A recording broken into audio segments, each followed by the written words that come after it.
नमस्कार। माननीय प्रधानमंत्री श्री नरेंद्र मोदी जी का आगमन हो चुका है। हम उनका हार्दिक अभिवादन एवं अभिनंदन करते हैं। आज इस कार्यक्रम के दौरान मत्स्य पालन, पशुपालन एवं कृषि शिक्षा से संबंधित महत्वपूर्ण योजनाओं का शुभारंभ एवं शिलान्यास माननीय प्रधानमंत्री जी के कर कमलों द्वारा किया जाएगा। प्रधानमंत्री मत्स्य संपदा योजना के तहत 5 वर्षों में 20,550 करोड़ रुपए की लागत से मछली पालन में उत्तम मछली बीज एवं फीड की उपलब्धता से लेकर उत्पादन, मार्केटिंग एवं तकनीकी सहयोग के साथ अनेकों कल्याणकारी सुविधाएं विकसित की जाएंगी। इसी प्रकार पशुपालन के क्षेत्र में नस्ल सुधार की नई तकनीक और पशुपालकों को विकास संबंधी सूचनाओं को देने और मार्केटिंग के लिए प्लेटफॉर्म के रूप में ई गोपाला ऐप सहित अन्य योजनाओं का शुभारंभ होगा। Indian council of agriculture research के अंतर्गत डॉक्टर राजेंद्र प्रसाद केंद्रीय कृषि विश्वविद्यालय में school of agribusiness and rural management के भवन का माननीय प्रधानमंत्री जी के कर कमलों द्वारा उद्घाटन एवं अतिरिक्त सुविधाओं का शिलान्यास किया जाएगा। इस सुअवसर पर मैं माननीय केंद्रीय मत्स्य पालन, पशुपालन एवं डेयरी मंत्री श्री गिरिराज सिंह को स्वागत भाषण के लिए आमंत्रित करता हूं। माननीय प्रधानमंत्री जी, आज का दिन केवल बिहार के लिए नहीं बल्कि पूरे देश के लिए सुखद दिन है। और आज वर्चुअल कार्यक्रम में मैं एक चीज बताना चाहता हूं इसके माध्यम से। कल 60 लाख से ऊपर लोगों ने अपने रजिस्ट्रेशन के लिए रजिस्टर्ड कराने के लिए दिया है और ये 1.25 करोड़ से ऊपर लोग इसको आज देखेंगे। ये मेरे लिए बड़ा ही सुखद है क्योंकि पहली बार इतने बड़े वर्चुअल कार्यक्रम में मुझे शिरकत करने का मौका मिला है। मंच पे आसीन माननीय राज्यपाल महोदय जी का भी स्वागत करता हूं, माननीय मुख्यमंत्री जी और माननीय उप मुख्यमंत्री जी बिहार, जिनके नेतृत्व में मुझे इस विभाग में भी उनके साथ काम करने का मौका मिला, माननीय गृह राज्य मंत्री जी नित्यानंद राय जी, मेरे मंत्रालय मेरे सहयोगी माननीय डॉक्टर संजीव बालियान जी, माननीय श्री प्रताप चंद्र सारंगी जी, कृषि राज्य मंत्री कैलाश चौधरी जी और साथ में सांसद जायसवाल जी, संजय जायसवाल जी और भारतीय जनता पार्टी के अध्यक्ष माननीय प्रेम कुमार जी, जो बिहार के कृषि पशुपालन और मत्स्य के मंत्री हैं, और साथ ही साथ बिहार विधानसभा के ओजस्वी स्पीकर माननीय विजय कुमार चौधरी जी तथा बिहार में विभिन्न स्थानों पर बिहार के मंत्री, बिहार के सांसद, बिहार के विधायक, बिहार के विधान परिषद, बिहार के सभी स्तर के जनप्रतिनिधि, किसान, पशुपालक, कृषि वैज्ञानिक, पशुपालक वैज्ञानिक, फिशरी के सभी साइंटिस्ट और साथ में हमारे ये कामधेनु आयोग के अध्यक्ष भी मेरे साथ हैं। और मैं इस अवसर पर पीएमओ के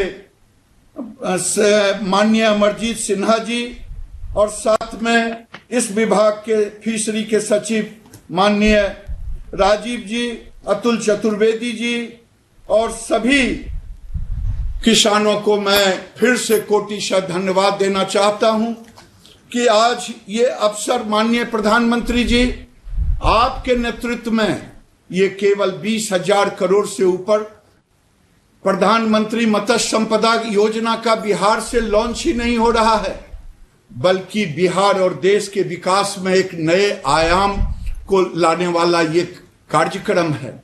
मैं आप सबको एक चीज बताना चाहता हूं, जब मैं इस विभाग का मंत्री बना और मत्स्य संपदा योजना हुई तो मैंने अपने सचिव से कहा कि जरा मुझे बताएं कि आखिर आजादी के बाद से 2014 तक मछली का प्रोडक्शन केवल 10 मिलियन टन था, जो हमने 5 साल में 15 मिलियन टन पे गए। क्या सेंट्रल एलोकेशन से कितना पैसा गया? जान करके मुझे बड़ा आश्चर्य हुआ कि 1947 से लेकर 2014 तक मात्र 3,680 करोड़ हुआ, जबकि 6 साल में हम 26,000 करोड़ का आपके नेतृत्व में आपने इस विभाग को उन ऊंचाइयों पर ले जाने का काम किया।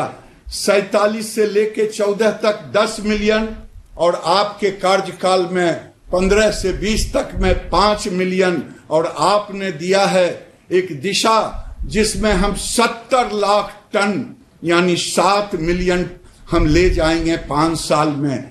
ये मत्स्य संपदा केवल मछली का उत्पादन नहीं बढ़ाएगा, करोड़ों युवकों को, महिलाओं को रोजगार के अवसर, समुद्री में आपने सीवीड का जिससे सेल्फ हेल्प ग्रुप को रोजगार मिलेगा, और वहीं हमने ऑर्नामेंटल फिश जो नॉर्थ इंडिया में भी सेल्फ हेल्प ग्रुप से जुड़ करके ये दुनिया में $15 बिलियन से ज्यादा का मार्केट है, हमारा शेयर नगण्य है।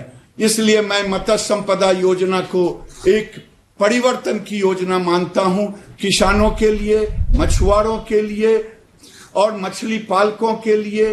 फीड बनाने वाले, आज आप मधेपुरा के नौजवानों ने फीड मिल खोला है, कभी बाहर से आता था, वही नहीं, मछली के क्षेत्र में प्रधानमंत्री जी लैब नहीं था कि मछली के स्वास्थ्य का 2 लैब को आपने बिहार में दिया, एक किशनगंज के फिशरी कॉलेज में, दूसरा दिया ढोली फिशरी कॉलेज जो सेंट्रल यूनिवर्सिटी राजपूषा में है। ये बताता है कि हम कैसे इसको एक्सपोर्ट को ले जाने का आपका ध्येय है। आपने वही नहीं किया बल्कि ब्रूड को भी जोड़ा। आपने कहा था मुझे कि इसे quality of seed, quality of feed और उसके डायग्नोस्टिक को आप, तो वो सारे के सारे आज सीतामढ़ी में ब्रूड बैंक का भी आज उद्घाटन है, यानी हम ब्रूड बैंक को भी ले रहे हैं, एक्वेटिक लैब को भी ले रहे हैं और वहीं फीड को भी ले रहे हैं। ये एक अभूतपूर्व परिवर्तन लाने वाला ये कार्यक्रम है। माननीय प्रधानमंत्री जी, आपके नेतृत्व में 5 साल में 24,000 हेक्टेयर में नए तालाब खुले। बिहार भी एक ऊंचाई पर ले जाने का काम किया, 1,000 हेक्टेयर नए तालाब 5 साल में हुए। ये मेरे लिए सुखद है। वहीं प्रधानमंत्री जी, आपने किसानों को एक ऊंचाई पर ले जाने के लिए पशुपालक देश में 9 करोड़ से ऊपर हैं, जिसमें 5 करोड़ प्रधानमंत्री जी, 6 करोड़ जो पशुपालक खेतीहर पशुपालक हैं, 4 करोड़ से ऊपर पशुपालक ऐसे हैं जिनके पास जमीन नहीं है। लेकिन एक विसंगति है, हमारे यहां, मैं बेगूसराय से सांसद हूं, 14 लाख लीटर वहां होता, milk cooperative union 5 lakh litre लेता, अमूल भी वहां कलेक्शन करता, प्राइवेट भी। 14 लाख मतलब 4 लाख कंजम्पशन करते, 3 करोड़ प्रतिदिन आता। लेकिन जब मैंने खोजा कि यहां देसी गाय 15 लीटर की कितनी है, तो अंगुलियों पर गिना मिला। एचएफ खोजा, अंगुलियों पर मिला। आज जेके ट्रस्ट के द्वारा एक मोबाइल वैन के द्वारा IVF इन विट्रो फर्टिलाइजेशन का डेमो दिखाया जाएगा, जिसमें आप अभी आपने टेक्नोलॉजी को सहारा लेने के लिए कहा, आपने टेक्नोलॉजी को प्रमुखता दी। आज एक गाय बेगूसराय में हो सकता है 50 से ऊपर बच्चे देने का एम्ब्रियो के द्वारा। समय अधिक हो गया है, लेकिन 3 चीज आपने बहुत बड़ा कदम उठाया है। पूर्णिया में जो सीमेन स्टेशन दिया है, भारत में सरकारी क्षेत्र में 50 लाख डोज का कहीं भी नहीं है। प्रधानमंत्री जी, एक तरफ सॉर्टेड सेक्स सीमन 50,000 बिहार को आज लॉन्च करेंगे, जिससे केवल बछिया ही पैदा होगी। ई गोपाला एक ऐसा प्लेटफॉर्म आपने दिया है जिसमें किसान अपने मोबाइल से पशु खरीद बिक्री भी करेगा, रोग का भी निदान करेगा, पशु के संतुलित आहार का भी करेगा। प्रधानमंत्री जी, समय की कमी है, मैं आपको बिहार की धरती पर वर्चुअल से ही सही कोटि शत धन्यवाद देता हूं कि आपने बिहार को उपहार नहीं दिया है, बल्कि बिहार के किसानों के जीवन में एक तरक्की लाने का, टेक्नोलॉजी का सहारा लेकर के मैं आपको कोटिशः धन्यवाद देता हूं। विभाग की ओर से, बिहार की ओर से, बिहार के किसानों की ओर से बहुत बहुत धन्यवाद। धन्यवाद महोदय। अब मैं बिहार के माननीय उप मुख्यमंत्री श्री सुशील मोदी जी से संबोधन हेतु अनुरोध करता हूं।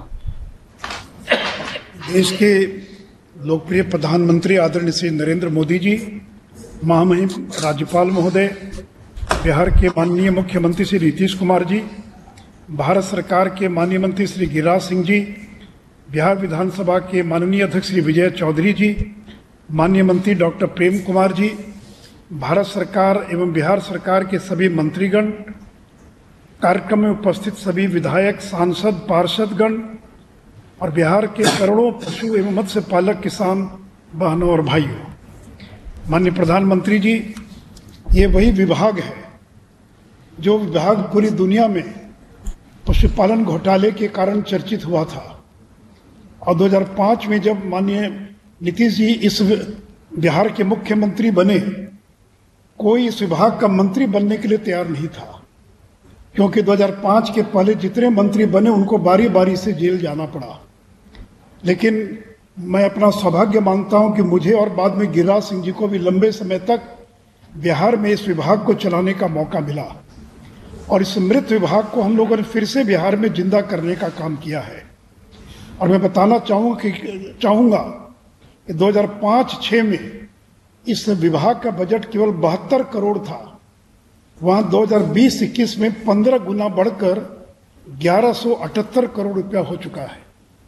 मैं माननीय मुख्यमंत्री जी को धन्यवाद देना चाहूंगा, जिनकी दूरदृष्टि के कारण बिहार पशु विज्ञान विश्वविद्यालय की बिहार में स्थापना की गई और किशनगंज के अंदर पशु विज्ञान महाविद्यालय की स्थापना की गई। और हम लोगों ने देखा कि कोई लड़के वेटनरी की पढ़ाई नहीं करना चाहते, अगर नामांकन हो गया तो बीच में छोड़कर चले जाते हैं। तो हमारी सरकार ने तय किया कि वेटनरी में पढ़ने वाले सभी लड़कों को 2-2 हजार रुपये की छात्रवृत्ति देंगे और बिहार देश का पहला राज्य जो वेटनरी में पढ़ने वाले सभी छात्रों को 2 हजार रुपये की छात्रवृत्ति दे रहा है। आदरणीय प्रधानमंत्री जी, 7-8 से लेकर 19-20 के दौरान दूध के उत्पादन में बिहार ने दुगनी वृद्धि प्राप्त की है। जहां पर 57 लाख मैट्रिक टन दूध का उत्पादन होता था, वहीं पर यह बढ़कर 104 लाख मैट्रिक टन हो चुका है। दूध की जो प्रोसेसिंग है, ये जहां 7-8 में 8,45,00,000 लीटर प्रतिदिन होता था, अब ये बढ़कर 33,55,000 लीटर प्रतिदिन हो चुका है। बिहार के लोग टीकाकरण नहीं जानते थे कि गाय और बैल को, पशु को टीका भी लगाया जाता है। तो जहां 6 करोड़ 64 लाख टीकाकरण 7-8 में हुआ था, वहां बढ़कर अब 16 करोड़ 98 लाख टीकाकरण जो है और हो चुका है। और इतना ही नहीं तो कोरोना काल में जब दूध की खरीदारी करने वाले लोग नहीं थे लेकिन दूध का उत्पादन हो रहा था, बिहार के कॉम्फेड ने प्रतिदिन किसानों के दूध को खरीदने का काम किया और 4 महीने में 800 करोड़ रुपए से ज्यादा किसानों का भुगतान किया गया। जब हम लोग सरकार में आए तो बिहार में कोई पाउडर का प्लांट नहीं था। जो दूध का पाउडर होता, यहां से रायबरेली दूध जाता था और वहां से पाउडर बनकर आता था। और आज बिहार में 112 मैट्रिक टन प्रति वर्ष क्षमता का पाउडर प्लांट तैयार हो चुका है। और इस कोरोना काल में 5 लाख लीटर दूध प्रतिदिन का पाउडर का निर्माण किया जा रहा था और 2200 टन जो मिल्क पाउडर था वो क्वारंटाइन सेंटर और आंगनबाड़ी केंद्रों में पहुंचाने का काम हुआ है।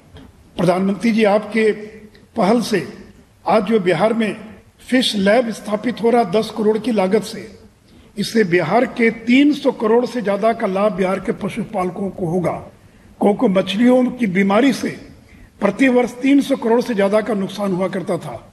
तमिलनाडु के बाद यह देश का दूसरा सबसे बड़ा लैब होगा। उसी प्रकार प्रधानमंत्री जी, मत्स्य उत्पादन में भी जहां 7-8 में 2,88,000 मैट्रिक टन मछली का उत्पादन होता था, अब इसमें 3 गुना की लगभग वृद्धि होकर 6,41,000 मैट्रिक टन मछली का उत्पादन हो रहा है।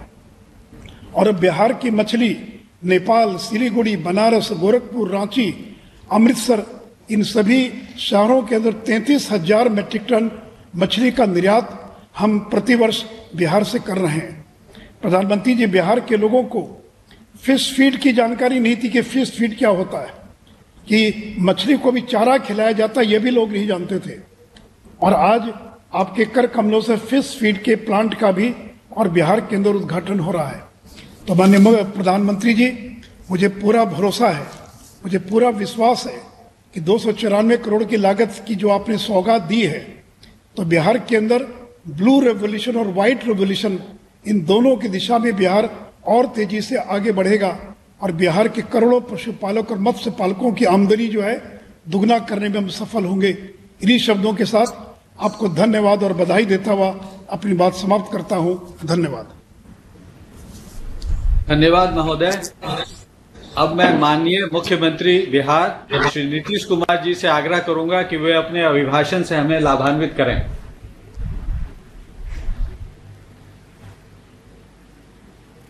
अभिनंदन करता हूं कि आज अनेक चीजों के उद्घाटन और शिलान्यास के लिए आपने वक्त दिया है और आज के इस कार्यक्रम में जो मत्स्य संपदा योजना का नेशनल लॉन्च किया जा रहा है, ये बड़ी खुशी की बात है। और इसके अलावा बिहार की कई योजनाओं का भी आपने उद्घाटन और शिलान्यास का समय दिया है, इसके लिए हृदय से आपको बहुत बहुत धन्यवाद देता हूं। और आज के इस कार्यक्रम में हमारे बिहार के महामहिम राज्यपाल उपस्थित हैं, हमारे माननीय उप मुख्यमंत्री जी उपस्थित हैं, बिहार विधानसभा के माननीय अध्यक्ष उपस्थित हैं। इसके अलावा केंद्र सरकार के पशु एवं मत्स्य पालन पशुपालन विभाग के माननीय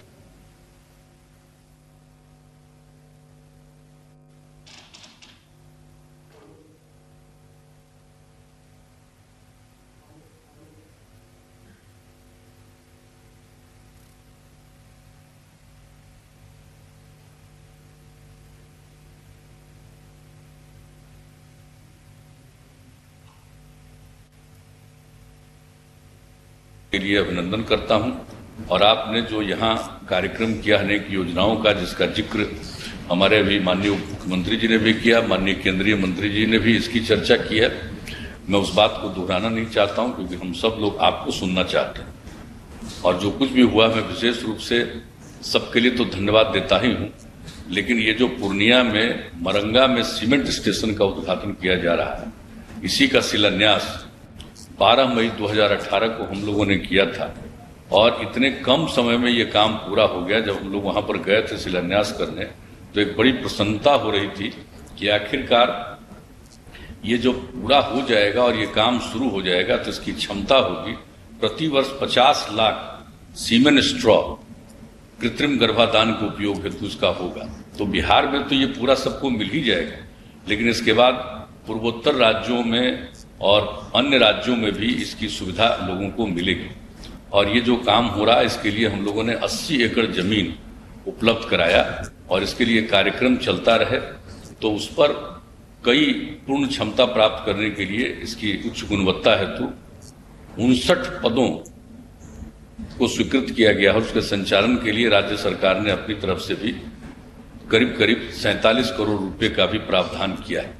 तो अब इतना अच्छा ये काम हो जाएगा आपके उद्घाटन के बाद सीमेंट स्टेशन का। और उसके बाद जो डॉक्टर राजेंद्र प्रसाद केंद्रीय कृषि विश्वविद्यालय, खुशी की बात है, ये तो हम लोगों का अपना बिहार का विश्वविद्यालय था और बाद में इसको केंद्रीय कृषि विश्वविद्यालय के रूप में मंजूरी दी गई। तो उसमें जो पूसा में अधीन school of agri business management के भवन का उद्घाटन किया जा रहा है, जिसकी लागत राशि 11 करोड़ रुपए है। साथ ही यहाँ के छात्रों के लिए हॉस्टल, स्टेडियम एवं अंतर्राष्ट्रीय गेस्ट हाउस के निर्माण का भी शिलान्यास किया जा रहा है। इसकी कुल प्राकलित राशि 63 करोड़ रुपए का। तो एक सेंट्रल यूनिवर्सिटी के लिए भी काम हो रहा है। और दूसरा, यहाँ पर हम लोगों ने जिसकी चर्चा की गई, यहाँ पर पहली बार हम लोगों ने पशु विज्ञान विश्वविद्यालय की स्थापना की पटना में। एक जो ये कॉलेज था, एनिमल हस्बेंड्री कॉलेज था, हम लोगों ने इसको पशु विज्ञान विश्वविद्यालय के रूप में स्थापित इसको किया है। और इसके बाद यहाँ पर पटना में भ्रूण प्रत्यारोपण तकनीक प्रयोगशाला का उद्घाटन किया जा रहा है आपके द्वारा। और इससे राज्य में दूध उत्पादन में बढ़ोतरी होगी और किसानों की आय में वृद्धि होगी। इसके लिए भी बहुत धन्यवाद। और हम लोगों ने जो किशनगंज है वहां पर, यहाँ बिहार में हम लोगों ने कृषि महाविद्यालय की स्थापना की थी। बहुत अद्भुत वो कृषि महाविद्यालय की स्थापना की गई है। उसको कोई देखेगा तो उतना बड़ा एरिया इस देश के किसी भी एग्रीकल्चर कॉलेज को नहीं। जब हम लोगों ने उसमें एग्रीकल्चर कॉलेज स्थापित करने का नाम दिया, और जब इनका निधन हो गया कलाम साहब का, पूर्व राष्ट्रपति, तो हम लोगों ने उन्हीं के नाम पर इसका नामकरण भी कर दिया। और इसमें तो फिर मत्स्य के लिए भी हम लोगों ने कॉलेज की स्थापना कर दी है, और पशु के लिए भी हम लोग वहां पर कॉलेज की स्थापना करने का निर्णय ले चुके हैं। अब वहां पर जो आप लोगों ने इतना अच्छा काम कर दिया, अब तो जो फिशरीज कॉलेज में जो वही डॉक्टर कलाम कृषि महाविद्यालय का अंग है, तो प्रधानमंत्री मत्स्य संपदा योजना के तहत मछली के रोग की जांच और इसके नियंत्रण के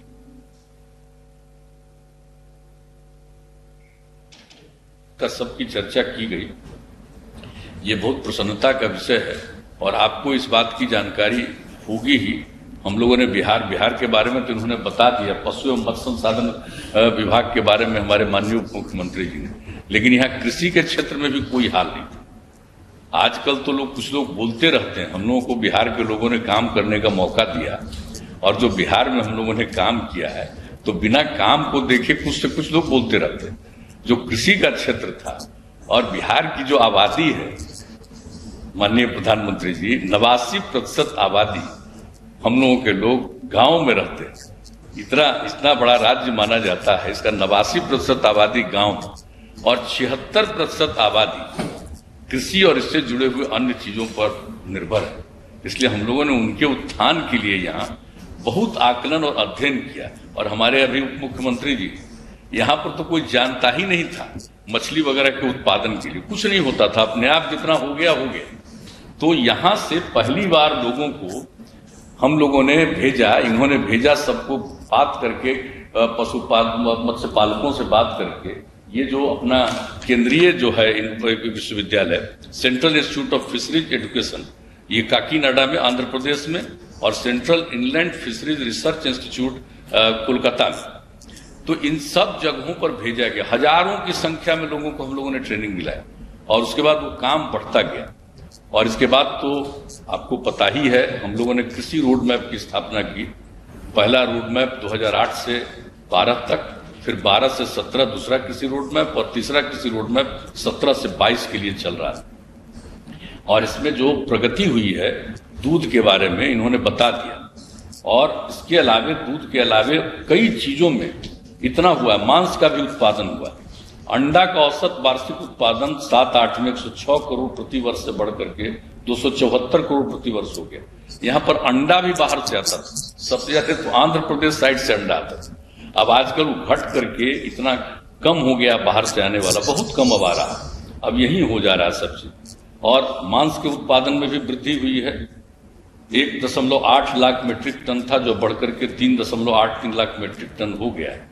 मछली के उत्पादन के लिए उन्होंने बता दिया है कि इतना मछली का उत्पादन बढ़ गया है। अब मात्र 65,000 मीट्रिक टन मछली अब बाहर से आता है, बाकी समूचा सब कुछ यहाँ पर काम शुरू हो गया है। तो इसलिए एक एक चीज के लिए जो हम लोगों ने यहाँ पर जानकारी दी कि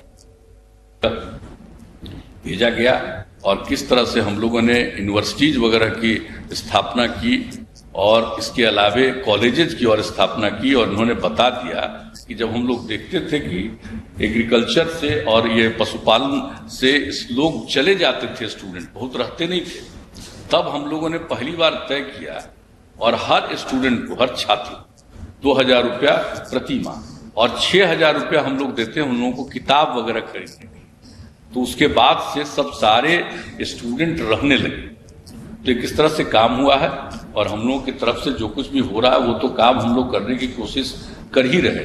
एक जो सबसे अच्छी बात है यहाँ के लिए, जो आप लोगों ने योजना शुरुआत की है, उसको और वृद्धि मिलेगी। अपने बिहार में चौर एरिया है, उत्तर बिहार में करीब 9 लाख हेक्टेयर का चौर एरिया है, जिसमें मुश्किल से 1 महीना पानी खत्म होता है, लेकिन बाकी समय पानी रहता है, खेती नहीं हो पाता है। अभी हम लोगों ने सब जगह देख करके अंत में निर्णय करा दिया और राज्य सरकार से भी योजना शुरू कर दी है कि भाई जो चौर किसके एरिया में है, जो भी पूरे एरिया में ही चौर है, तो जिसका भी है उसको हम लोग अब प्रेरित कर रहे हैं कि एक हिस्सा उसको और गड्ढा करके बना दीजिए आप तालाब, और उसी को निकाल करके मिट्टी को दूसरी तरफ भर दीजिए ताकि वो खेत हो जाए।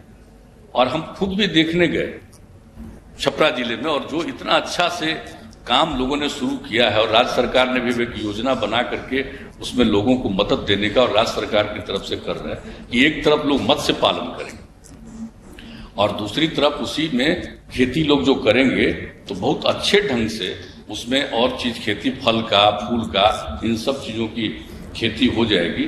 तो जो कुछ भी एक और चीज खास बात है यहाँ पर बहुत ज्यादा, ये जिसको नीलगाय लोग कहता है, नीलगाय तो है नहीं, है गुड़परास, ये है गुड़परास। गाय से उसका कोई रिश्ता नहीं, उसकी इतनी बढ़ती चली जा रही है आबादी, और वो इतना किसानों को नष्ट कर, खेतों को नष्ट करता है, उसको नुकसान पहुंचाता है। लेकिन उसी का आकलन किया गया, जो सबसे पहले हम लोगों का यही पटना जिले में कुछ लोगों ने किया, लेकिन अब मोटे तौर पर उसमें भी हमने देखा कि जो हमारा चौर इलाका है वहां पर अब कुछ किसानों को भी हमने देखा, और लोगों को हम लोग अब प्रेरित कर रहे हैं। ये जो गुड़परास है उससे फसल क्षति जो होती है उसको बचाने के लिए अब ये लोग कर रहे हैं कि चौर क्षेत्र में अब लेमन ग्रास और खस ग्रास, खस और लेमन ग्रास, ये दोनों के नजदीक जा नहीं पाता है, वो दूर से ही भाग जाता है। तो हम लोग लोगों को प्रेरित कर रहे हैं। तो इस तरह से अगर जो चौर वाले इलाके में होगा तो एक तरफ पानी, एक तरफ रहेगा सब दिन, उसमें लोग करेंगे मत्स्य, करेंगे, लोगों की आमदनी बहुत बढ़ने वाली। तो आपकी जो योजनाएं आ गई और आपने जिस तरह से मदद करने का निश्चय कर दिया है, ये मत्स्य संपदा योजना ये मामूली चीज नहीं है। अब ये मत्स्य संपदा योजना हो गई तो इसका तो लाभ लोगों को देश भर में मिलेगा, हमारे यहाँ के लोग भी लाभ लेंगे और अन्य प्रकार की योजनाओं की। और हमने तो आपको कह देते हैं, अभी हमको लगता है कि गिरिराज जी थोड़ा भूल रहे थे, इनको याद हो जाना चाहिए कि हम लोगों ने उसी समय से कहना शुरू किया है, नीचे मछली ऊपर बिजली, यानी मछली का भी उत्पादन, उस पर सौर ऊर्जा का भी। तो कहते कहते अंत में अब एक जगह लोग प्रयोग के तौर पर शुरू किया है कि नीचे मछली और ऊपर से सौर ऊर्जा का भी इंतजाम करेंगे। तो ये सब काम हम लोग कर रहे हैं, लेकिन कर रहे हैं राज्य के अंतर्गत। लेकिन अब आपकी तरफ से जो योजनाओं की सहायता मिली उससे हमारे बहुत सारे किसान हैं, कई योजनाओं का उनको लाभ मिलेगा, उनकी और आमदनी बढ़ेगी। और कुछ योजना जो आप लोगों की तरफ से लागू की गई है, इसका मैं समझता हूं कि पशुपालन के क्षेत्र में, इन क्षेत्रों में बहुत ज्यादा लाभ मिलेगा। और इसलिए इस योजना के आयोजन के लिए मैं आपको पुनः आपका अभिनंदन करता हूं, और आपको मैं इतना ही आश्वस्त करता हूं कि बिहार के लोगों को खुशी होगी। जो हमने कह दिया कि हम लोगों के अभी भी 76% लोग इन्हीं चीजों पर, अब इसके लिए जो काम किया जाएगा तो उनकी तो उनको इतनी खुशी हो। सब चीज अंदरूनी और गांव में लोगों को इसका बहुत एहसास होता है और उनको इस बात को लेकर के बड़ी प्रसन्नता होती है। इसलिए मैं सब लोगों की तरफ से भी और अपनी तरफ से भी मैं आपको का पुनः हृदय से अभिनंदन करता हूं, और इस कार्यक्रम के लिए मैं बहुत बहुत धन्यवाद देता हूं। धन्यवाद महोदय। अब मैं माननीय प्रधानमंत्री जी से सादर निवेदन करता हूं कि बटन दबाकर प्रधानमंत्री मत्स्य संपदा योजना का शुभारंभ कर इसे राष्ट्र को समर्पित करें। इस अवसर पर मुझे यह बताते हुए हर्ष हो रहा है कि इस योजना के अंतर्गत आज 21 राज्यों एवं केंद्र शासित प्रदेशों में लगभग 1700 करोड़ रुपए की योजनाओं का शुभारंभ किया जा रहा है।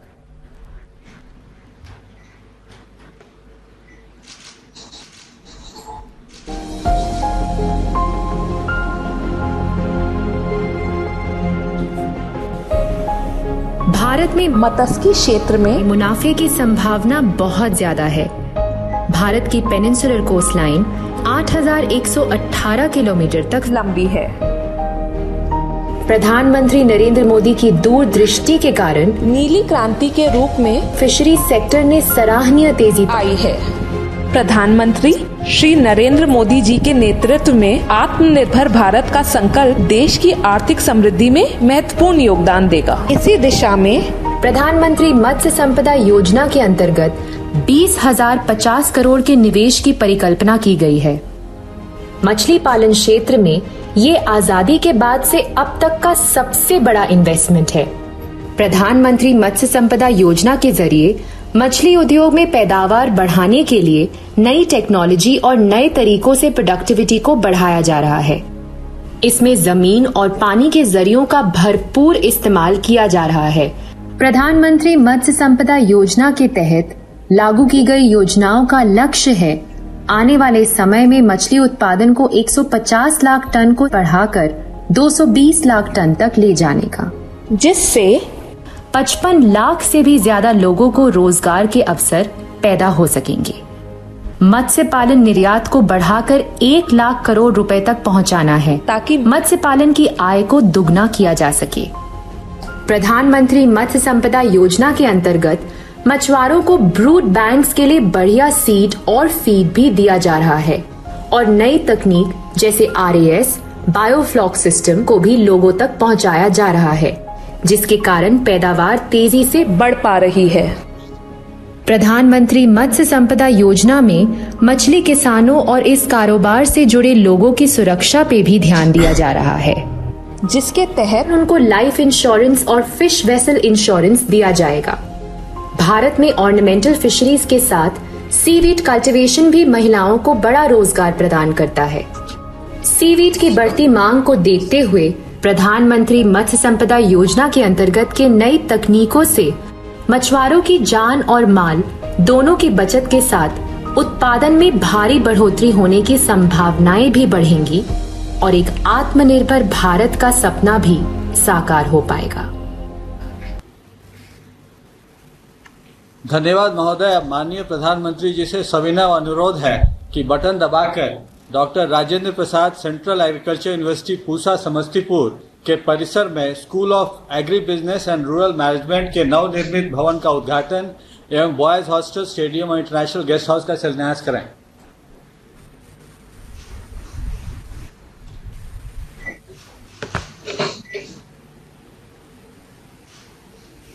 धन्यवाद महोदय। अब माननीय प्रधानमंत्री जी से अनुरोध है कि ई गोपाला ऐप को लॉन्च करें और इस ऐप के माध्यम से हमारे पशुपालक भाई बहन को तकनीकी जानकारी प्राप्त होगी और वो इस प्लेटफॉर्म से उन्नत नस्ल के पशुधन की खरीद बिक्री कर सकेंगे। माननीय प्रधानमंत्री जी से अनुरोध है कि पूर्णिया के सीमेंट प्रोडक्शन स्टेशन एवं पटना स्थित embryo transfer technology and IVF lab Patna का शिलान्यास बटन दबाकर करने की कृपा करें।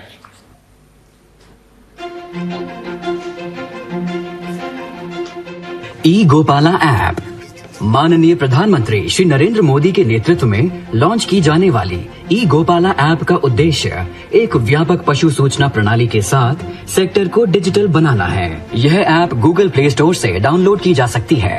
अपने रजिस्टर्ड नंबर से लॉगिन करने पर आपको 6 विकल्पों और सुविधाओं की होम स्क्रीन दिखेगी। सबसे पहले है पशु पोषण, जो आपको पशु को उपलब्ध फीड सामग्री की मात्रा और पोषण की जानकारी देता है। आयुर्वेदिक चिकित्सा पद्धति विकल्प, जिसके द्वारा आप अपने पशु के रोग और उसकी आयुर्वेदिक उपचार देख सकते हैं। मेरा पशु आधार विकल्प में किसान अपने सभी नए और पुराने पशुओं की जानकारी देख सकते हैं। अलर्ट्स में किसानों को अपने पशु के टीकाकरण की डेट जैसी सूचना मिलती है। आयोजन देखें विकल्प के द्वारा आप नजदीकी टीकाकरण कैंप या आयोजित प्रशिक्षण कार्यक्रमों के बारे में जान सकते हैं। पशु बाजार, जहां किसानों को कृत्रिम गर्भाधान तकनीशियनों और वीर्य स्टेशनों की जानकारी मिलती है और अच्छी नस्लों वाले पशुओं के भ्रूण की बिक्री और खरीद की जा सकती है। यह ऐप सिर्फ भारतीय पशुपालकों के लिए ही नहीं, परंतु सब देशवासियों के लिए महत्वपूर्ण भूमिका निभाएगा और डेयरी इंडिया को नई ऊंचाइयों तक ले जाएगा। डेयरी क्षेत्र में नस्ल सुधार, रोगों से मुक्ति और उन्नत पोषण उच्च उत्पादकता के 3 स्तंभ हैं। बिहार के पूर्णिया डिस्ट्रिक्ट में पूर्वी और उत्तर पूर्वी भारत का सबसे बड़ा वीर्य उत्पादन स्टेशन 84 करोड़ रुपए के निवेश के साथ स्थापित किया जा रहा है। पटना में एम्ब्रियो ट्रांसफर टेक्नोलॉजी और IVF लैब की स्थापना 8 करोड़ रुपए के निवेश के साथ की जा रही है। राष्ट्रीय गोकुल मिशन के अंतर्गत किसानों तक पहुंचेंगी सेक्स सॉर्टेड वीर्य सुविधाएं और इस कार्यक्रम का शुभारंभ आज बरौनी में किया जा रहा है। इस तकनीक से मादा पशुओं की संख्या बढ़ेगी, दूध की बिक्री से किसानों की आय दोगुनी होगी और सेक्टर आत्मनिर्भरता की ओर बढ़ेगा। इन कार्यक्रमों के शुभारंभ और उन्नत प्रौद्योगिकी की मदद से विशेष रूप से बिहार राज्य का पशुपालन और डेयरी सेक्टर कई गुना बढ़ने की ओर अग्रसर है। धन्यवाद महोदय। अब हम पूर्णिया जिला चलेंगे, जहां श्रीमती मोनिका भारती माननीय प्रधानमंत्री जी से संवाद के लिए सीमेंट प्रोडक्शन स्टेशन में उपस्थित हैं।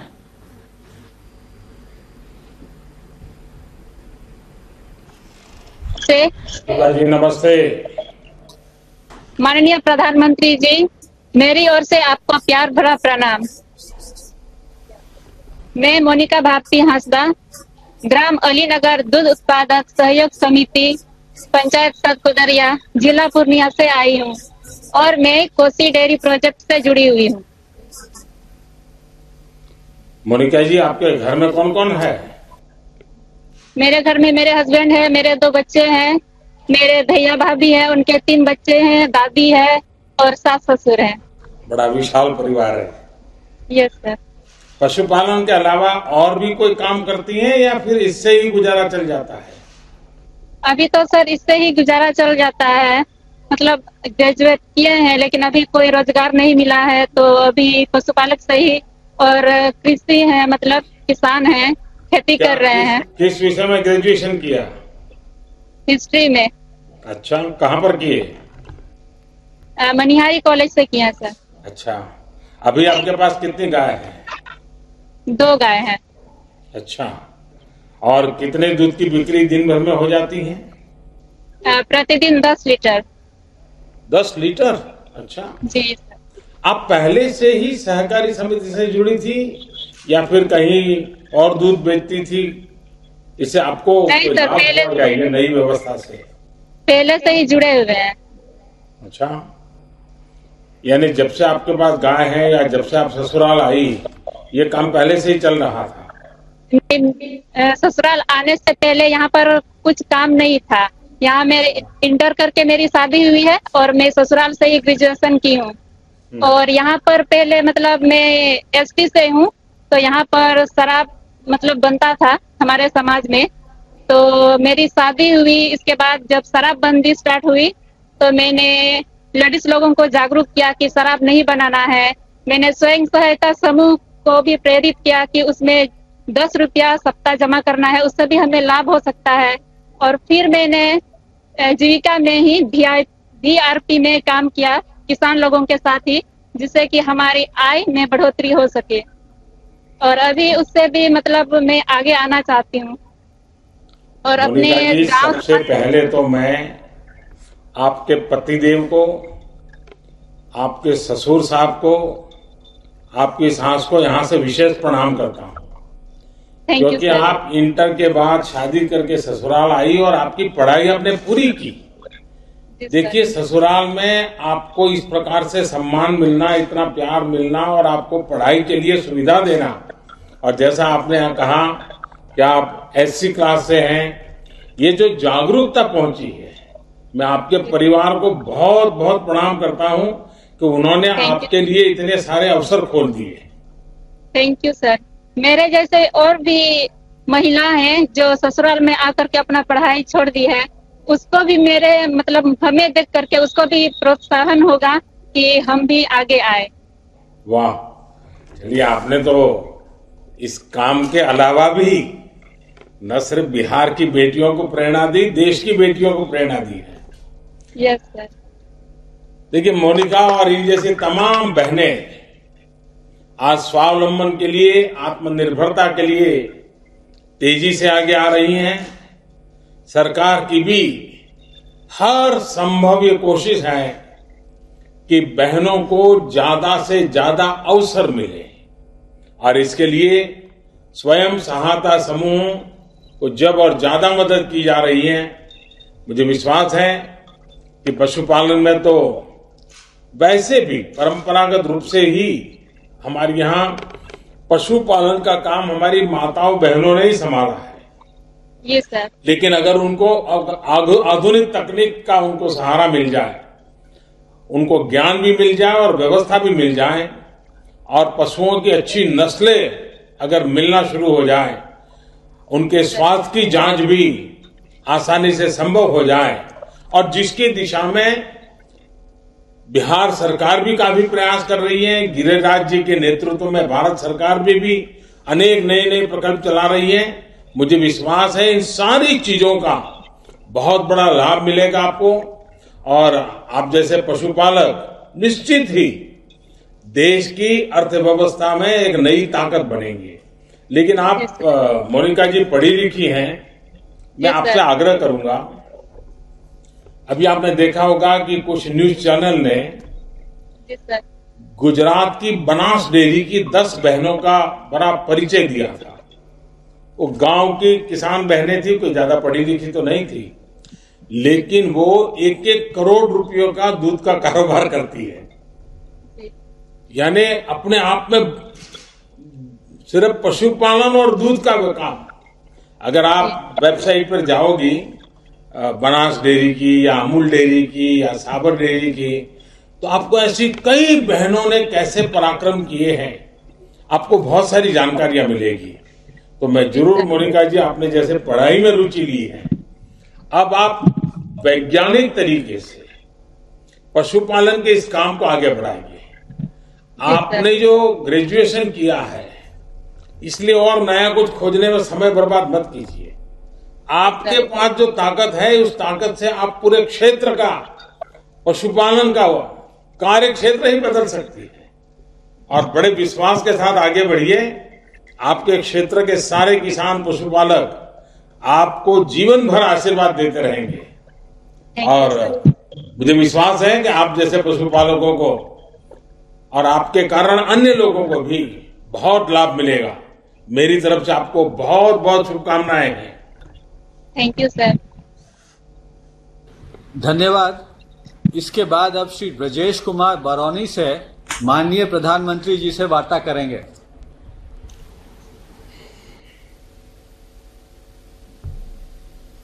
हेलो, माननीय प्रधानमंत्री को मेरा सादर प्रणाम।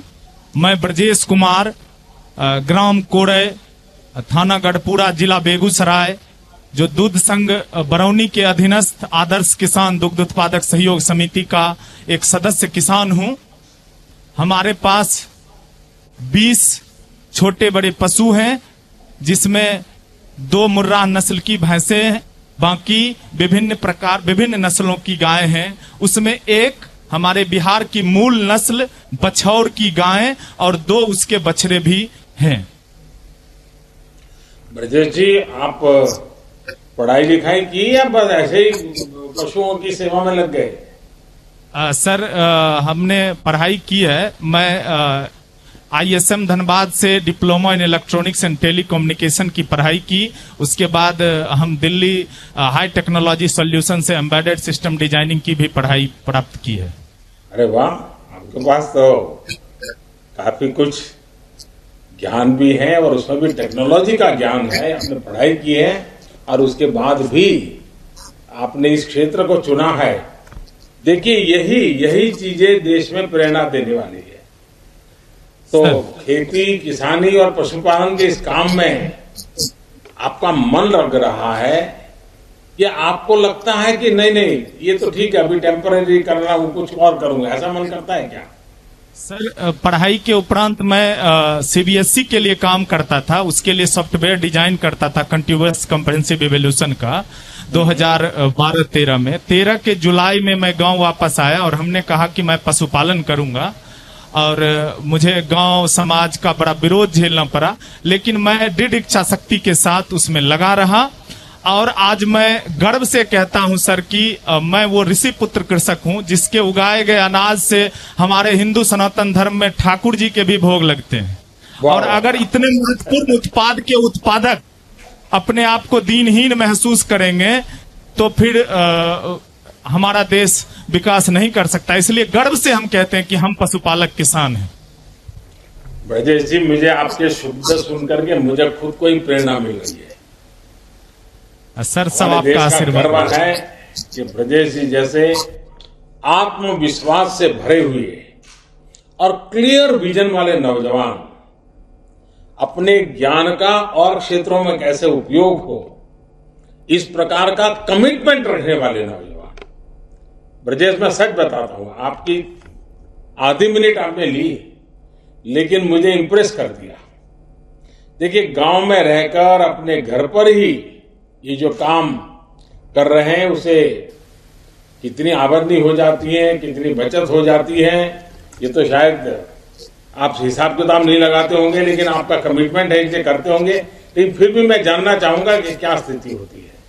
सर, हिसाब किताब लगाते हैं। सबसे पहले हमने बिहार सरकार के माननीय मुख्यमंत्री के दिशा निर्देश में चल रहे समग्र विकास योजना अंतर्गत 20 गायों का अनुदानित भारतीय स्टेट बैंक से गौशाला खोला, और उसके जितने भी मानक थे सर, मैं बिहार का उस योजना से सब्सिडी प्राप्त करने वाला पहला लाभार्थी हूं। ये गौरव मुझे प्राप्त है।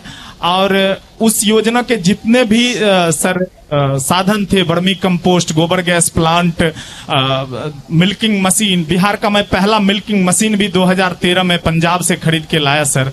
और silage making process, urea treatment उस समय भूसा का होता था। इन सारे संसाधनों को हमने वहां लगाया। बाद में दुग्ध संघ बरौनी के सानिध्य में आने के बाद माननीय अध्यक्ष विजय शंकर सिंह और प्रबंध निदेशक सुनील रंजन मिश्रा साहब के सानिध्य में आने के बाद हमें नेशनल डेयरी डेवलपमेंट बोर्ड की एक डेलीगेशन जब हमारे यहाँ आई, तो उसके बाद उन्होंने हमारे यहाँ एक कॉन्सेप्ट लाया सर कि माइक्रो ट्रेनिंग सेंटर, कि एक पशुपालक किसान ही किसानों को उनके भाषा में उनके स्तर तक आकर उन्हें प्रशिक्षण दे। तो इस योजना के तहत हमारे यहाँ एक sir national dairy development board के गाइडलाइन में और बरौनी डेयरी के सौजन्य से माइक्रो ट्रेनिंग सेंटर लगा, जिसमें हम अभी वर्तमान में 5000 किसानों को 1 डे ट्रेनिंग भी दे चुके हैं सर। और भी छोटे छोटे वहां पे जो दूध समितियां चलती हैं, मैं उसका अध्यक्ष हूं सर। और हमने छोटे छोटे की मुर्गी के लिए या गाय के बछड़ों के लिए इस तरह के छोटे छोटे पशु आहार के भी एक छोटा सा यूनिट खड़ा किया है, जिसके माध्यम से हम जो पशु आहार बाजार में या हमारे दूध संघ के माध्यम से बछड़ों के लिए काफ स्टार्टर, मुर्गी के लिए, बकरी के लिए नहीं मिलती है, वो हम किसानों को सस्ते और सुलभ दे सकें। दूसरा एक हमने अपना प्रयास किया है सर कि हम स्कूली बच्चों को जाके अपना समय देके और उनको बताएं कि कृषि और पशुपालन का हमारे मानव जीवन में क्या योगदान है। मानव जीवन में कृषि और पशुपालन की भूमिका पे हमने सैकड़ों जगह जगह स्कूलों में और बच्चों के बीच जाके अपना एक कार्यक्रम किया है सर। मैं आपकी बातें सुनकर के 2 सुझाव देता हूं सर। एक, जो आप बच्चों को जाकर के मोटिवेट करते हैं और आप टेक्नोलॉजी से जुड़े हुए, क्यों ना आप अपनी एक ऐप बनाएं, जिस ऐप में एक 10-12 मिनट का हर हफ्ते में 2 बार एक बच्चों को समझ आए पशुपालन का, खेती का, टेक्नोलॉजी का, ऐसे छोटे छोटे विषय आप उनको ऑनलाइन पढ़ाएं। हो सकता है आपकी बहुत बड़ी रीच हो जाएगी। देश में भी कई लोग होंगे जो आपकी 10-10 मिनट की वीडियो, और हर सप्ताह तय हो गए, आप सप्ताह में 2 दिन इतने बजे अपलोड करेंगे, मतलब सब लोग इंतजार करेंगे, क्योंकि आपके पास टेक्नोलॉजी हो और मैं देख रहा हूं कि आपके पास समझ भी है। दूसरा, ये कोरोना काल समाप्त होने के बाद मैं विशेष रूप से चाहूंगा कि आप समय निकालिए और आपके इलाके के किसान, उन सबको मैं गुजरात भेजने की व्यवस्था करूंगा। और वहां ये जो अमूल का काम चल रहा है, डेयरी का कैसा काम चल रहा है, किस प्रकार से जुड़ता है, एक हफ्ते भर रह करके आप उसको देख के आइए। मैं गिरिराज जी को कहूंगा तो वो इसकी व्यवस्था करें, और मैं भी देखूंगा कि आपका वहां जाना और सारी चीजें देखने का मौका मिले। तीसरी एक बात मैं कहूंगा कि भारत सरकार की एक गोबर धन की योजना है। जैसे आप गोबर गैस का प्लांट चला रहे हैं, लेकिन 40-50 गांवों का संयुक्त, फिर लोग अपने यहां पुराने जो बूढ़े पशु हैं उनको छोड़ नहीं देंगे, रखेंगे, क्योंकि उसके जो वेस्ट है आज उसकी कीमत मिलती है। और आप एक बहुत बड़ी मात्रा में ऊर्जा का केंद्र बना सकते हैं। तो गोवर्धन योजना जो भारत सरकार की है उसका भी फायदा लेने की दिशा में आप जरूर सोचिए। मैं गिरिराज जी को बताऊंगा कि वो आपके संपर्क में रह करके, क्योंकि आपने बड़ा रिवॉल्यूशनरी कदम उठाए हैं और एक दीर्घ दृष्टि के साथ कदम उठाए, ऐसा मैं अनुभव कर रहा हूं। और जब गांव के व्यक्ति के पास से ये धरती के अनुभव को सुनता हूं तो सचमुच में मेरे लिए बड़ी खुशी बात होती है। और गांव की किसानों की आय बढ़ाने के लिए सरकार जो प्रयास कर रही है उसमें आप जैसे नौजवानों का जुड़ना बहुत बड़ा लाभ करेगा। हम लोगों ने, आपने देखा होगा, कई पुराने कानूनों को बदल दिया है। कई कानून जो किसानों के लिए एक प्रकार से जंजीर बन गए थे, उनको हमने हटा दिया है। आपको या आपके गांव के किसानों को इसकी जानकारी मिलती रहे, इसके लिए लगातार प्रयास करना चाहिए। मैं फिर एक बार आपको बहुत बहुत बधाई देता हूं और पूरे गांव के लोगों को जिस प्रकार से आपने जोड़ा है, अगल बगल के गांव को जोड़ा है और आधुनिकता टेक्नोलॉजी इस दिशा में जोड़ा है, देश के पढ़े लिखे नौजवानों के लिए आपका ये प्रयास बहुत ही प्रेरक है। मेरी तरफ से आपको बहुत बहुत शुभकामनाएं हैं। धन्यवाद। अब मधेपुरा के प्रधानमंत्री मत्स्य संपदा योजना के लाभार्थी श्री ज्योति मंडल जी की बारी है, जिनका फिश फीड मिल का उद्घाटन माननीय प्रधानमंत्री जी द्वारा किया गया है।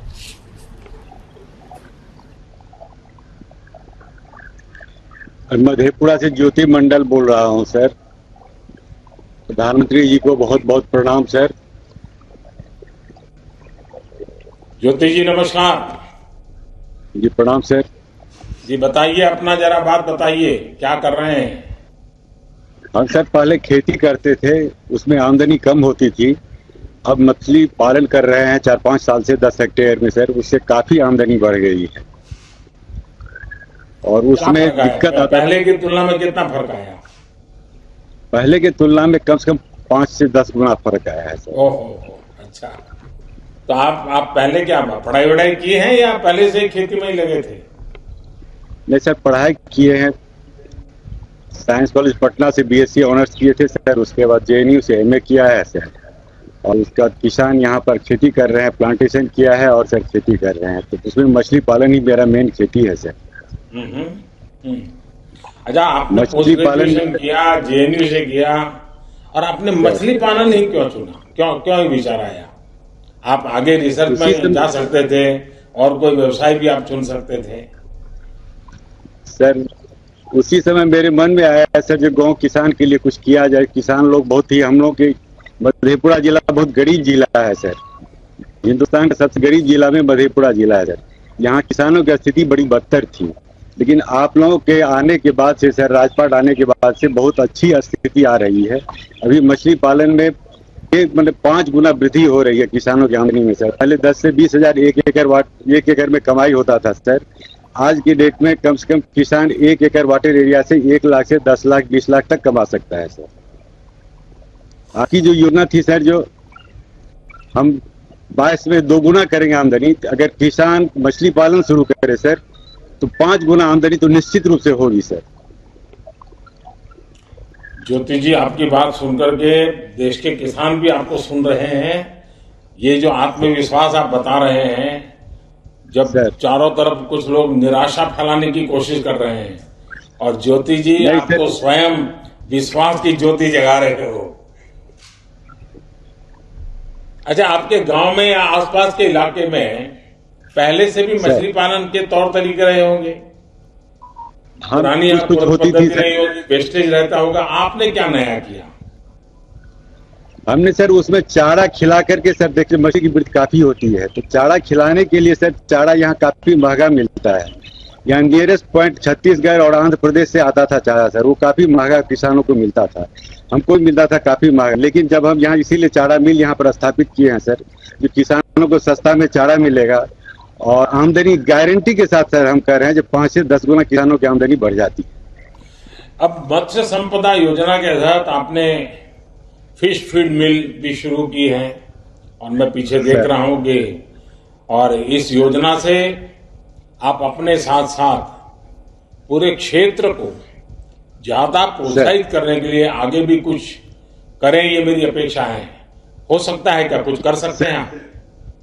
जी सर, कर रहे हैं सर, प्रचार प्रसार काफी कर रहे हैं और काफी आदमी इसमें जुड़ रहा है सर। मछली पालन में काफी आदमी सर इसमें जुड़ रहा है और काफी बढ़िया खेती शुरू हुआ है सर। लोग आपके यहाँ देखने के लिए आते हैं क्या, कैसे आप कर रहे हैं वो? जी सर आते हैं, जी सर आते हैं सर। देखिए, देश में गांव और किसान की आय बढ़ाने के लिए ब्लू रिवॉल्यूशन पर व्यापक काम हो रहा है। कोशिश ये है कि नदियों, तालाबों में, समंदर में, जहां भी हो, हम जल के भीतर के संसाधनों का संरक्षण और संवर्धन भी करें और उसमें आजीविका भी कमाएं, ताकि किसान को भी लाभ हो, पर्यावरण, जल के भीतर का जीवन भी अधिक सुरक्षित हो। सरकार इसके लिए हर स्तर पर आर्थिक और तकनीकी मदद मुहैया करा रही है और मैं चाहूंगा कि आप के माध्यम से, भले आज मधेपुरा आपके हिसाब से गरीबी में 10 नंबर में हो, लेकिन आप जिस दिशा में चले हैं, देखते ही देखते मधेपुरा गरीबी के इस टीके से बाहर आ सकता है और आप जैसे पढ़े लिखे किसान जब मैदान में आए हैं तो पक्का आएगा और भारत सरकार, राज्य सरकार पूरी तरह आपके साथ खड़ी रहेगी, ये मैं आपको विश्वास दिलाता हूं। सर मछली पालन में अगर सर आप लोगों की तरफ से जो मदद मिल रही है, जैसे हमको 50% अनुदान मिला सर, आज चारा यहाँ बनेगा और सस्ता मिलेगा सब किसानों को, तो मछली उत्पादन करके किसानों की आमदनी 5 गुना से 10 गुना आराम से सर 1 साल में बढ़ सकता है। और ये आदमी देख रहा है और सोच रहा है, हर आदमी अब सोच रहा है जब हम तालाब खुदाएं मछली पालन करें सर। चलिए, बहुत बहुत बधाई आपको और बहुत शुभकामनाएं मेरी। धन्यवाद महोदय। वार्ता के अंत में श्री राजू कुमार पटना को आमंत्रित करते हैं। श्री राजू कुमार प्रधानमंत्री मत्स्य संपदा योजना के अंतर्गत फिश ऑन व्हील्स के लाभार्थी हैं।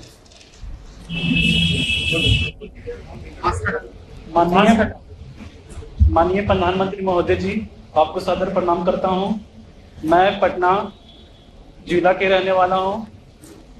मैं पहले कृषि का कार्य करते थे, अब मैं 4-5 वर्षों से मछली पाल रहे हैं। माइक नजदीक ले जाइए। हाँ ठीक है, मुझे सुनाई दे रहा है, मुझे सुनाई दे रहा है।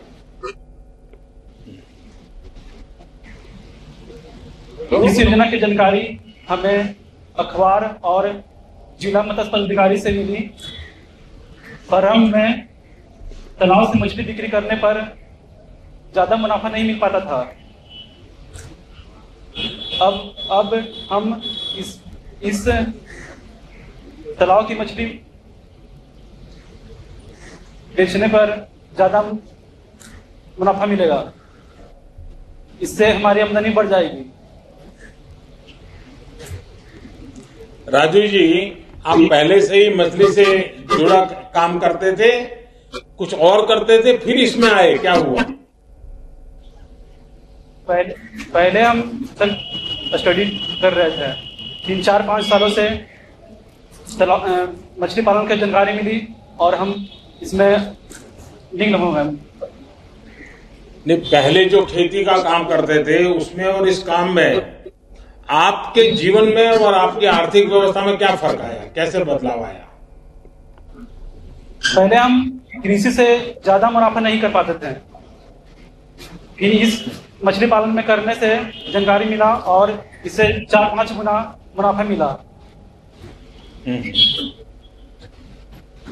नहीं, ये जो फिश ऑन व्हील्स योजना से आप जुड़े हैं, क्या इससे आपका काम बेहतर होगा क्या? यानी आपको लगता है कि आपका कारोबार बढ़ेगा और एक जो आपने सपने हैं वो पूरे हो पाएंगे? फिश ऑन व्हील्स गाड़ी मिलने से घूम घूम कर मछली बेचेंगे और हमारी मछली तेजी से बिकेगी।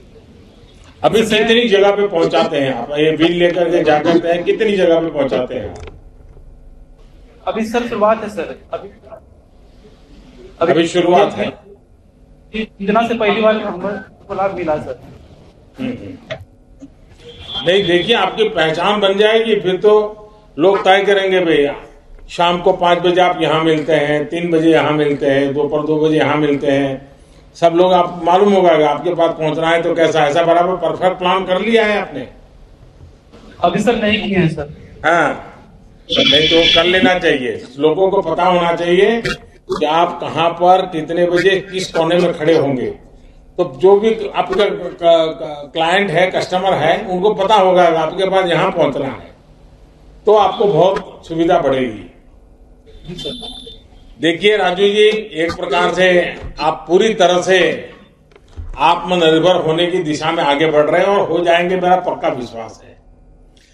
मछली भी अपनी ओर से मछली से जुड़े ज्ञान पान का व्यवसाय भी अपना, देखिए ये अपने आप में बहुत बड़ी बात है। और इसलिए राजू जी, मेरी आपको बहुत शुभकामनाएं हैं। मत्स्य संपदा योजना का लक्ष्य की यही है कि ज्यादा से ज्यादा युवाओं को फिशरी से जुड़े सेक्टर में उत्पाद से लेकर के वैल्यू एडिशन के काम में जोड़ा जाए। और इससे दो काम होंगे, एक तो व्यापक मात्रा में रोजगार तैयार होंगे और दूसरा हमारा एक्सपोर्ट बढ़ेगा, जिससे देश के पास ज्यादा संसाधन आएंगे। तो मेरी आप सबको बहुत बहुत शुभकामनाएं राजू जी। अब मैं माननीय प्रधानमंत्री जी को, हम सबको उनके मार्गदर्शन के लिए सादर आमंत्रित करता हूं। रउआ सभे के प्रणाम बा। देशवा खातिर, बिहार खातिर, गांव के जिंदगी के आसान बनावे खातिर और व्यवस्था मजबूत करे खातिर मछली उत्पादन, डेयरी, पशुपालन और कृषि क्षेत्र में पढ़ाई और रिसर्च से जुड़े सैकड़ों करोड़ रुपया की योजना के शिलान्यास और लोकार्पण भइल है। एकरा खातिर सौ से बिहार के भाई बहन लोगन के अनघा बधाई देतनी। बिहार के गवर्नर फागू चौहान जी, मुख्यमंत्री श्रीमान नीतीश कुमार जी, केंद्रीय मंत्रिपरिषद के मेरे साथी श्रीमान गिरिराज जी, कैलाश चौधरी जी, प्रताप चंद्र सारंगी जी, संजीव बालियान जी, बिहार के उप मुख्यमंत्री भाई सुशील जी, बिहार विधानसभा के अध्यक्ष श्रीमान विजय चौधरी जी, राज्य मंत्रिमंडल के अन्य सदस्यगण, सांसदगण, विधायकगण और मेरे प्रिय साथियों, आज जितनी भी ये योजनाएं शुरू हुई है, उनके पीछे की सोच ही यही है कि हमारे गांव 21वीं सदी के भारत, आत्मनिर्भर भारत की ताकत बने, ऊर्जा बने। कोशिश ये है कि अब इस सदी में ब्लू रिवॉल्यूशन यानी मछली पालन से जुड़े काम, व्हाइट रिवॉल्यूशन यानी डेयरी से जुड़े काम, स्वीट रिवॉल्यूशन यानी शहद उत्पादन से जुड़े काम हमारे गांवों को और समृद्ध और सशक्त करें। प्रधानमंत्री मत्स्य संपदा योजना इसी लक्ष्य को ध्यान में रखकर बनाई गई है। आज देश के 21 राज्यों में इस योजना का शुभारंभ हो रहा है। अगले 4-5 वर्षों में इस पर 20,000 करोड़ रुपए से ज्यादा खर्च किए जाएंगे। इसमें से आज 1700 करोड़ रुपए का काम शुरू हो रहा है। इसी के तहत ही बिहार के पटना, पूर्णिया, सीतामढ़ी, मधेपुरा, किशनगंज और समस्तीपुर में अनेक सुविधाओं का लोकार्पण और शिलान्यास किया गया है। इससे मछली उत्पादकों को नया इंफ्रास्ट्रक्चर मिलेगा, आधुनिक उपकरण मिलेंगे, नया मार्केट भी मिलेगा। इससे खेती के साथ ही अन्य माध्यमों से भी कमाई का अवसर बढ़ेगा। साथियों, देश के हर हिस्से में, विशेष तौर पर समंदर और नदी किनारे बसे क्षेत्रों के में मछली के व्यापार कारोबार को ध्यान में रखते हुए पहली बार देश में इतनी बड़ी व्यापक योजना बनाई गई है। आजादी के बाद इस पर जितना निवेश हुआ उनसे भी कई गुना ज्यादा निवेश प्रधानमंत्री मत्स्य संपदा योजना पर किया जा रहा है। और जब अभी गिरिराज जी बता रहे थे तो शायद ये आंकड़ों सुनकर के भी कईयों को अचरज लगेगा कि ऐसे चला था, लेकिन जब आप हकीकत जानेंगे तो आपको लगेगा कि ये सरकार कितने कितने क्षेत्रों में कितने कितने लोगों की भलाई के लिए कैसे कैसे लंबी योजना के कामों को आगे बढ़ा रही है। देश में मछली से जुड़े व्यापार कारोबार को देखने के लिए अब अलग से मंत्रालय भी बनाया गया है। इससे भी हमारे मछुआरे साथियों को, मछली के पालन और व्यापार से जुड़े साथियों को सुविधा हो रही है। लक्ष्य ये भी है कि आने वाले 3-4 साल में मछली निर्यात को 2 गुना किया जाए। इससे सिर्फ फिशरीज सेक्टर में ही रोजगार के लाखों नए अवसर पैदा होंगे। अभी जिन साथियों से मैं बात कर रहा था उनसे संवाद के बाद तो मेरा विश्वास और ज्यादा बढ़ गया है।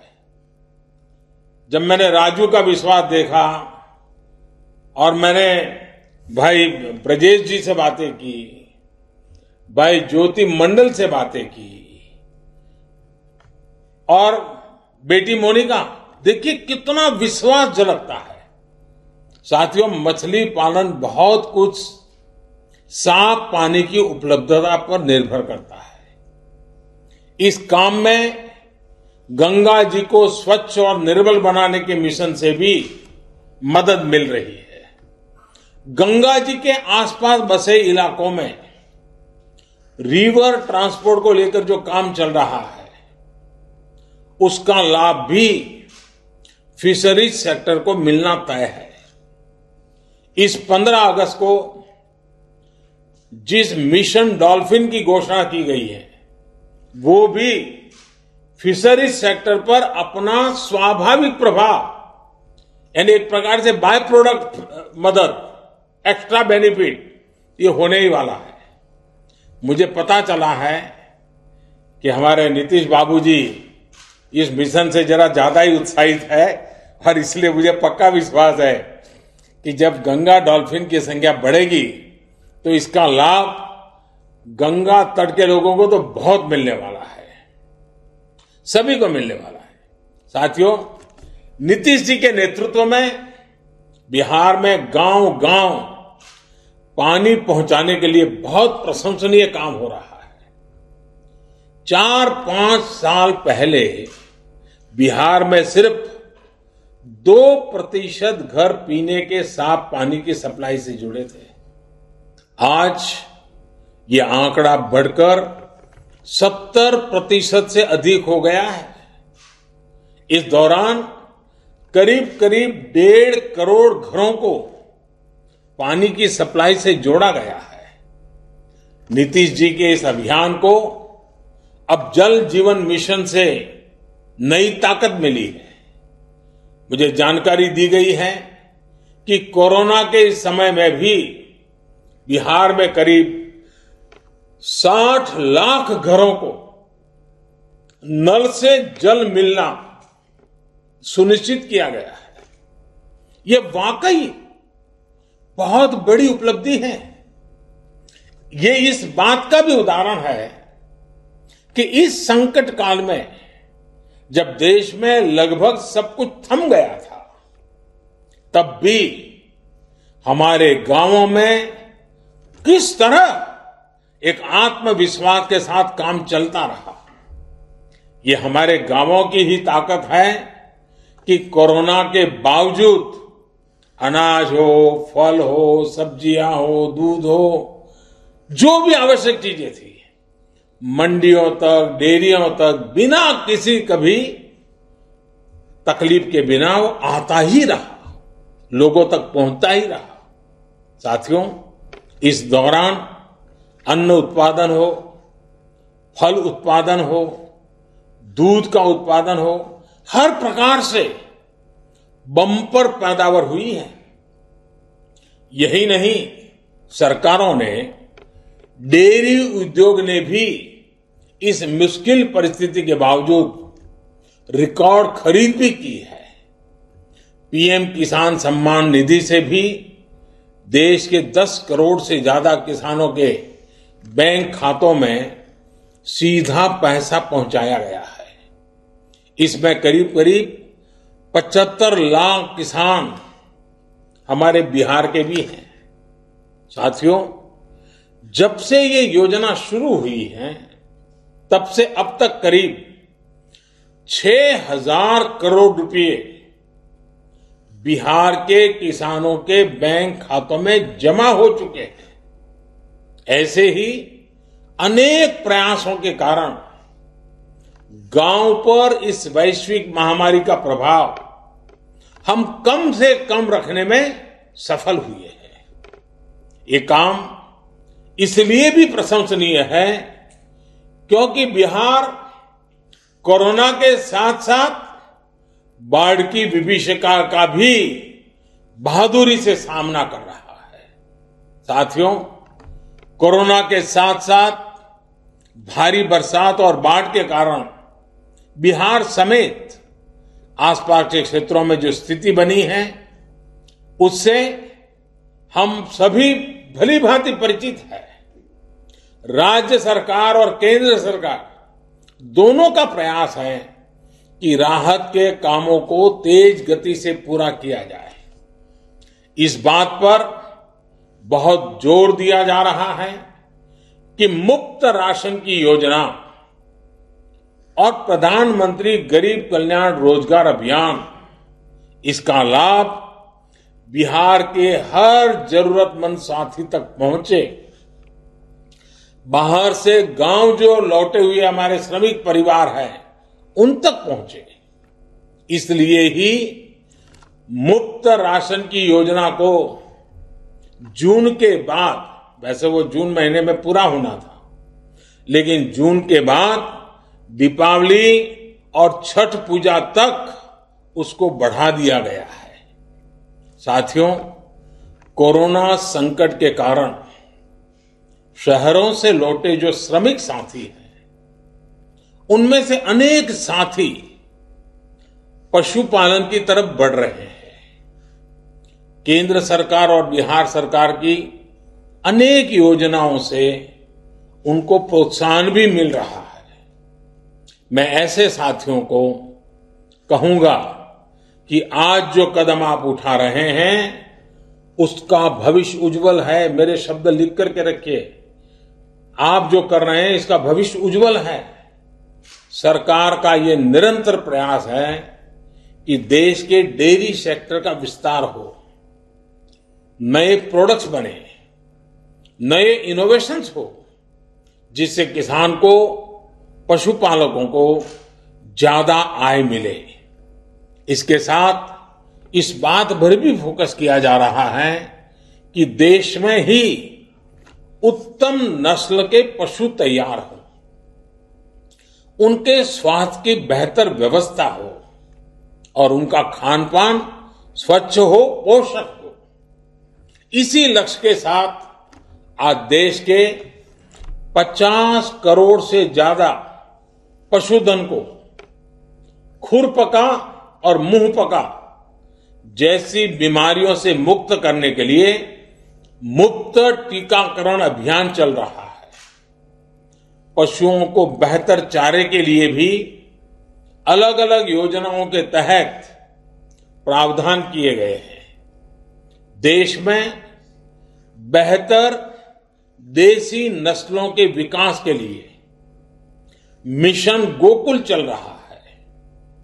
1 वर्ष पहले ही देशव्यापी कृत्रिम गर्भाधान कार्यक्रम शुरू किया गया था, जिसका एक चरण आज पूरा हो चुका है। साथियों, बिहार अब उत्तम देसी नस्लों के विकास को लेकर देश का एक प्रमुख सेंटर बन रहा है। राष्ट्रीय गोकुल मिशन के तहत आज पूर्णिया, पटना, बरौनी में जो आधुनिक सुविधाएं बनी हैं, उससे डेयरी सेक्टर में बिहार की स्थिति और मजबूत होने वाली है। पूर्णिया में जो सेंटर बना है वो तो भारत के सबसे बड़े सेंटरों में से एक है। इससे सिर्फ बिहार ही नहीं, पूर्वी भारत के बड़े हिस्से को बहुत लाभ होने वाला है। इस केंद्र से बछौर और रेड पूर्णिया जैसी बिहार की देशी नस्लों के विकास और संरक्षण को भी और ज्यादा बढ़ावा मिलेगा। साथियों, एगो गाय सामान्यतः एक साल में एक बच्चा देवेली, लेकिन आईवीएफ तकनीक से एक गाय की मदद से एक साल में अनेकों बच्चा प्रयोगशाला में हो रहल बा। हमार लक्ष्य ई तकनीक के गांव गांव तक पहुंचावे के बाद। साथियों, पशुओं की अच्छी नस्ल के साथ ही उनकी देखरेख और उसको लेकर सही वैज्ञानिक जानकारी भी उतनी ही जरूरी होती है। इसके लिए भी बीते सालों से निरंतर टेक्नोलॉजी का उपयोग किया जा रहा है। इसी कड़ी में आज ई गोपाला ऐप शुरू किया गया है। ई गोपाला ऐप एक ऐसा ऑनलाइन डिजिटल माध्यम होगा जिससे पशुपालकों को उन्नत पशुधन को चुनने में आसानी होगी, उनको बिचौलियों से मुक्ति मिलेगी। ये ऐप पशुपालकों को उत्पादकता से लेकर उसके स्वास्थ्य और आहार से जुड़ी तमाम जानकारियां देगा। हमारे किसान को ये पता चल पाएगा कि उनके पशु को कब क्या जरूरत है, और अगर वो बीमार है तो उसके लिए सस्ता इलाज कहां उपलब्ध है। यही नहीं, ये ऐप पशु आधार से भी जोड़ा जा रहा है। जब ये काम पूरा हो जाएगा तो ई गोपाला ऐप में पशु आधार नंबर डालने से उस पशु से जुड़ी सारी जानकारी आसानी से मिल जाएगी। इससे पशुपालकों को जानवर खरीदने बेचने में भी उतनी ही आसानी होगी। साथियों, कृषि हो, पशुपालन हो, मछली पालन हो, इन सब का विकास और तेजी से हो, इसके लिए वैज्ञानिक तौर तरीकों को अपनाना और गांव में आधुनिक इंफ्रास्ट्रक्चर बनाना बहुत ही आवश्यक है।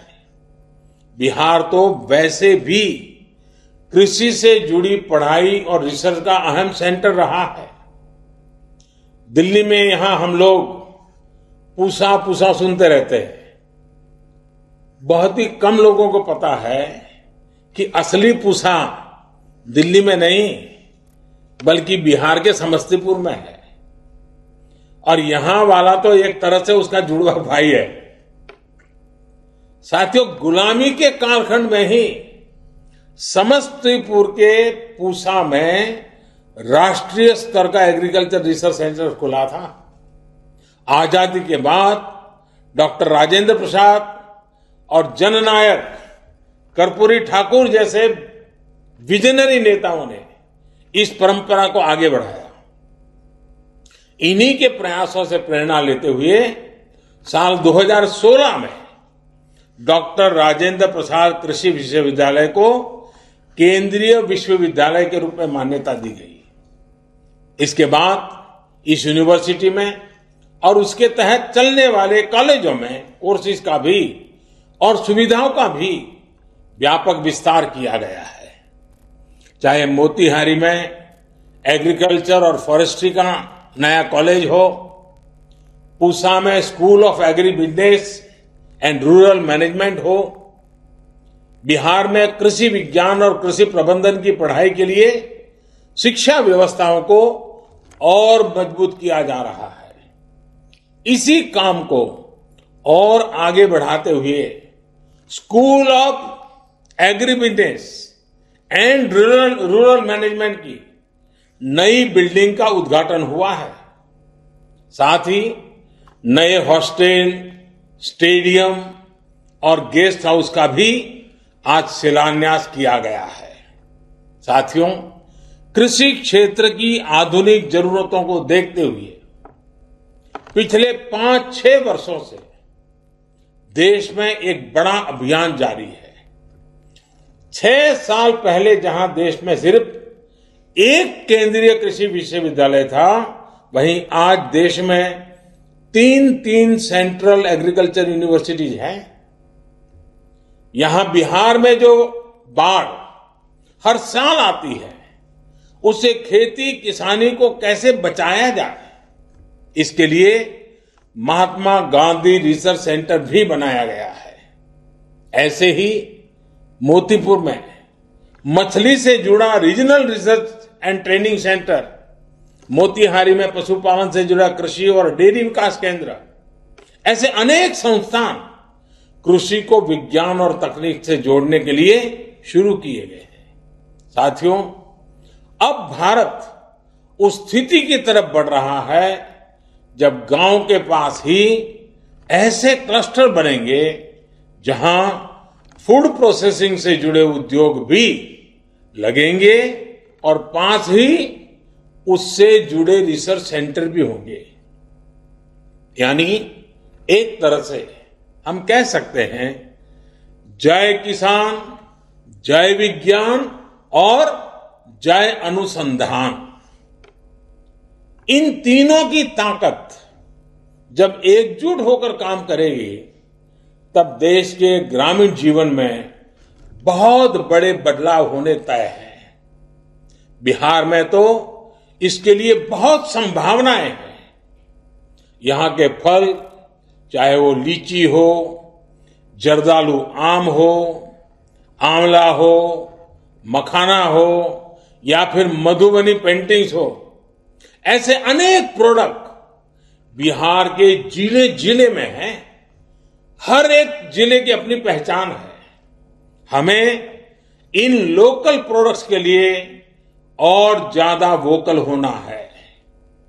हम लोकल के लिए जितना वोकल होंगे, उतना ही बिहार आत्मनिर्भर बनेगा, उतना ही देश आत्मनिर्भर बनेगा।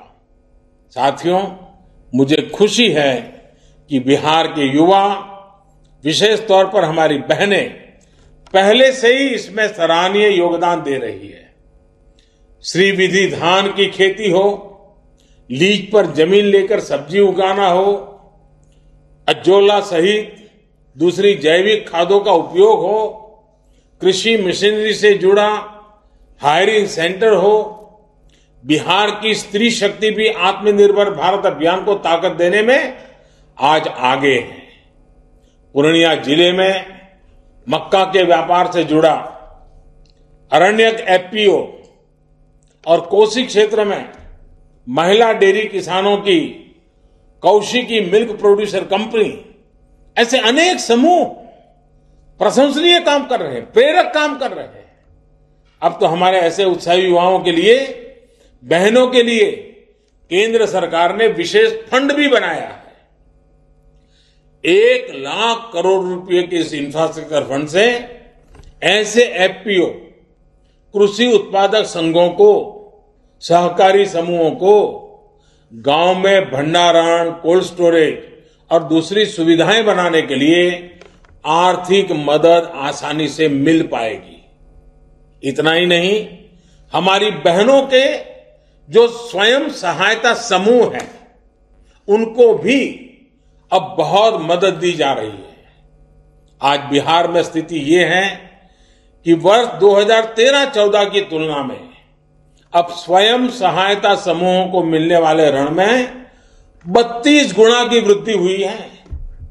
ये दिखाता है कि देश को, बैंकों को हमारी बहनों के सामर्थ्य पर, उनकी उद्यमशीलता पर कितना भरोसा है। साथियों, बिहार के गांवों को, देश के गांवों को आत्मनिर्भर भारत का अहम केंद्र बनाने के लिए हमारे प्रयास लगातार बढ़ने वाले हैं। इन प्रयासों में बिहार के परिश्रमी साथियों का रोल भी बहुत बड़ा है और आपसे देश को उम्मीदें भी बहुत अधिक हैं। बिहार के लोग देश में हो या विदेश में अपने परिश्रम से, अपनी प्रतिभा से अपना लोहा मनवाते रहे हैं। मुझे विश्वास है कि बिहार के लोग अब आत्मनिर्भर बिहार के सपने को पूरा करने के लिए भी निरंतर इसी तरह काम करते रहेंगे। विकास योजनाओं की शुरुआत के लिए मैं फिर से एक बार बहुत बहुत बधाई देता हूं, लेकिन एक बार फिर से मैं अपनी भावनाएं प्रकट करूंगा। मेरी आपसे कुछ अपेक्षाएं हैं, वो बताऊंगा और मेरी अपेक्षा यही है, मास्क और 2 गज की दूरी के नियम का पालन अवश्य करिए, सुरक्षित रहिए, स्वस्थ रहिए, अपने घर में बड़ी आयु के जो परिवार के जन हैं उनको बराबर संभाल के रखिए। ये बहुत आवश्यक है। कोरोना को लाइट मत लीजिए और हर नागरिक को, क्योंकि हमारे पास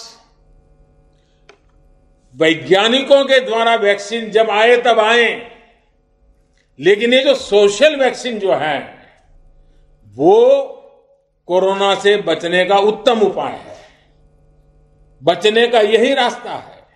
और इसलिए 2 गज की दूरी, मास्क, कहीं पर थूकना नहीं, बुजुर्गों की चिंता करना, इन विषयों को मैं बार बार याद कराता हूं। आज आपके बीच आया हूं, फिर से याद कराता हूं। मैं फिर एक बार आपके बीच आने का मौका मिला। मैं बहुत बहुत राज्य सरकार का, हमारे गिरिराज जी का, सबका धन्यवाद करता हूं।